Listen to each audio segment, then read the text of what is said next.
Driveway junkie coming at you Saturday afternoon, getting ready to do timing belt on this car. Let's get at it.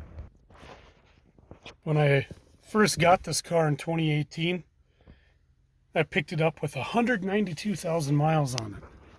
Now we're sitting at 292. I had put a timing belt on it then, and it's getting to be about that time. I think they say between 60 and 100,000 is typical for these belts. I've gone a lot longer, and I've gone a lot less. I have changed them out as low as 30,000 miles, just so that I was sure. I just haven't made myself the time to do this one. So now we're going to try to get at her today and get it done since it's nice out. Let's do it up. Pretty much factory setup in here. There's no air conditioning in it, so we just have power steering in the front, alternator in the back. The AC has a block off on it right now. I had a compressor go out on me last year, so I just left it, took it all off. But the timing belt is in here. Factory air box has to come off later to get to the adjustment for the alternator belt.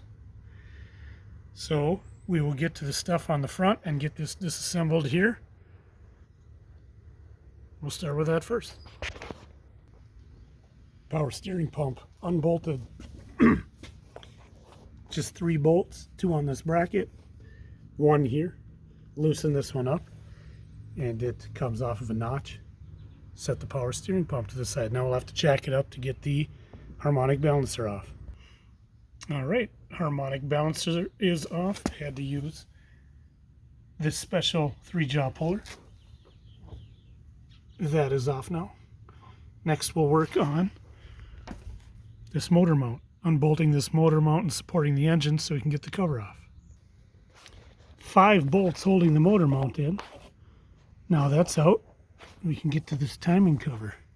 Pull the cover off and see what kind of carnage we have. Shouldn't be too bad.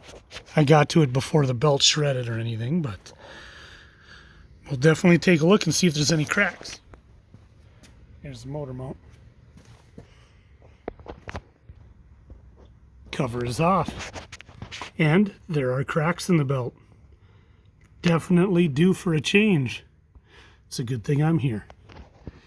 Now we'll remove the tensioner. Well, we'll release the tensioner and pull the belt off. And then we'll take the back cover off and get the water pump off, which is right there on that pulley. All right, got the timing covers off. Common places to check for leaks is this cam seal, but it is dry here, so the cam seal is not leaking. But our water pump, you can see some corrosion down here. This pump has been leaking. It's a good thing we're in here to change it. All right, next we'll pull that pump off. All right, water pump is off. I'll have to clean the block where the pump was mated to it. And then we'll grab some new parts here. See what I got in my inventory. I do have a new timing belt and water pump here. There might be a couple other things I might have to do on this before I put it all back together. This power steering setup is for a twin cam, which works on a single cam, but we may need this twin cam power steering setup for this car. And so I need to ask my son what we need to do if that car is going to keep its single cam stuff or go twin cam. So I will meet back with all of you in part 2 of this journey.